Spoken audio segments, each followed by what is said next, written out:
The small lifeboat bounced from wave to wave in the rough seas of the Atlantic. The 4 men in the boat could not see the sky. The waves rose too high. The waves, with their white tops, pushed at the open boat with angry violence. Every man thought each wave would be his last. Surely the boat would sink, and he would drown. The man thought that most adults would need a bathtub larger than the boat they were sailing. The waves were huge, and each created a problem in guiding the direction of the boat. For 2 days, since the ship sank, the 4 men had been struggling to reach land. But there was no land to be seen. All the men saw were violent waves, which rose and came fiercely down on them. The men sat in the boat, wondering if there was any hope for them. The ship's cook sat in the bottom of the boat.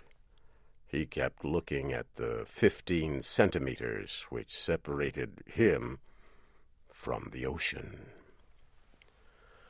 The boat had only 2 wooden oars. They were so thin, it seemed as if they would break against the waves. The sailor, named Billy, directed the boat's movement with one of the oars. The newspaper reporter pulled the second oar.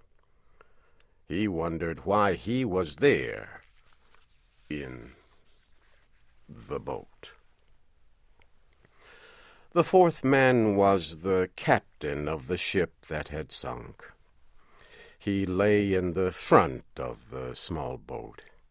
His arm and leg were hurt when the ship sank. The captain's face was sad. He had lost his ship and many of his sailors. But he looked carefully ahead, and he told Billy when to turn the boat. "Keep her a little more south, Billy," he said. "A little more south, sir," the sailor repeated. Sitting in the boat was like sitting on a wild horse. As each wave came, the boat rose and fell, like a horse starting toward a fence too high to jump. The problem was that after successfully floating over one wave, you find that there is another one behind it, just as strong and ready to flood your boat. As each wall of water came in, it hid everything else that the men could see. The waves came in silence. Only their white tops made threatening noises. In the weak light, the faces of the men must have looked gray. Their eyes must have shone in strange ways as they looked out at the sea. The sun rose slowly into the sky. The men knew it was the middle of the day because the color of the sea changed from slate gray to emerald green with gold lights, and the white foam on the waves looked like falling snow.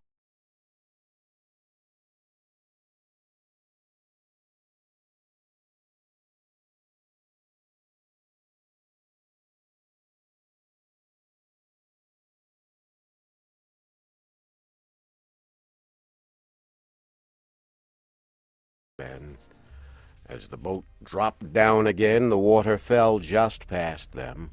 The top of each wave was a hill from which the men could see for a brief period a wide area of shining sea. The cook said the men were lucky because the wind was blowing toward the shore. If it started blowing the other way, they would never reach land.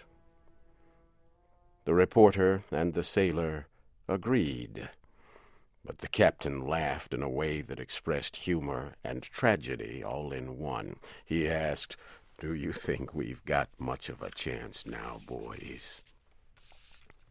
This made the others stop talking. To express any hope at this time, they felt to be childish and stupid. But they also did not want to suggest there was no hope, so they were silent. "Oh, well," said the captain, "we'll get ashore all right." But there was something in his voice that made them think, as the sailor said, "Yes, if this wind holds." Seagulls flew near and far. Sometimes the birds sat down on the sea in groups, near brown seaweed that rolled on the waves. The anger of the sea was no more to them than it was to a group of chickens 1,000 miles away on land. Often the seagulls came very close and stared at the men with black bead-like eyes. The men shouted angrily at them, telling them to be gone. The sailor and the reporter kept rowing with the thin wooden oars. Sometimes they sat together, each using an oar. Sometimes one would pull on both oars, while the other rested. Brown pieces of seaweed appeared from time to time. They were like islands, bits of earth that did not move. They showed the men in the boat that it was slowly making.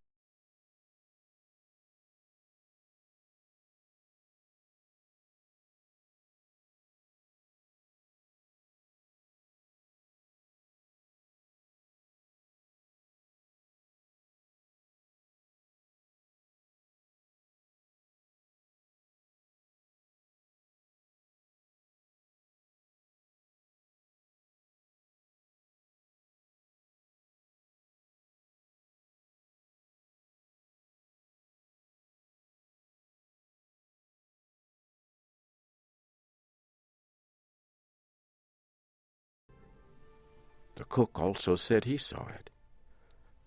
The reporter searched the western sky. "See it?" said the captain. "No," said the reporter slowly. "I don't see anything." "Look again," said the captain. He pointed. "It's exactly in that direction."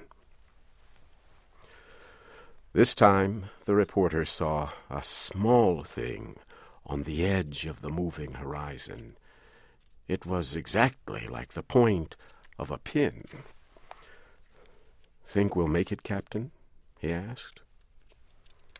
"If this wind holds and the boat doesn't flood, we can't do much else," said the captain.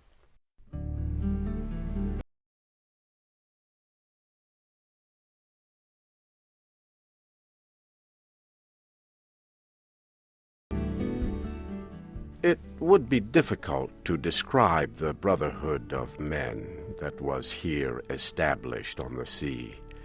Each man felt it warmed him. They were a captain, a sailor, a cook, and a reporter. And they were friends.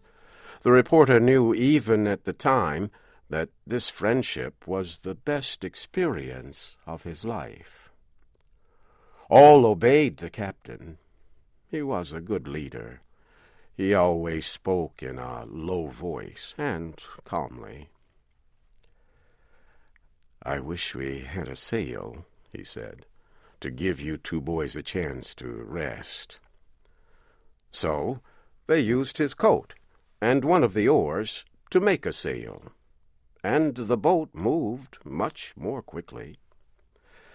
The lighthouse had been slowly growing larger, At last, from the top of each wave, the men in the boat could see land. Slowly the land seemed to rise from the sea. Soon the men could see two lines, one black and one white. They knew that the black line was formed by trees, and the white line was the sand. At last the captain saw a house on the shore, and the lighthouse became even larger. "The keeper of the lighthouse should be able to see us now," said the captain. "He'll notify the life-saving people." Slowly and beautifully the land rose from the sea.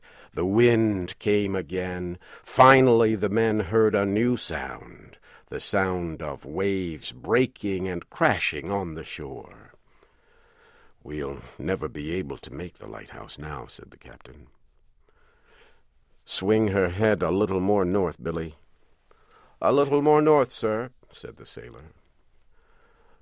The men watched the shore grow larger.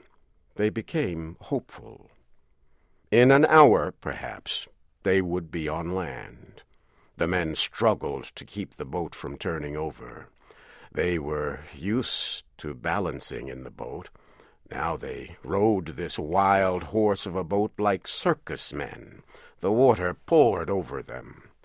The reporter thought he was now wet to the skin, but he felt in the top pocket of his coat and found 8 cigars. 4 were wet, but 4 were still dry. One of the men found some dry matches. Each man lit a cigar. The 4 men sailed in their boat with the belief of a rescue shining in their eyes. They smoked their big cigars and took a drink of water.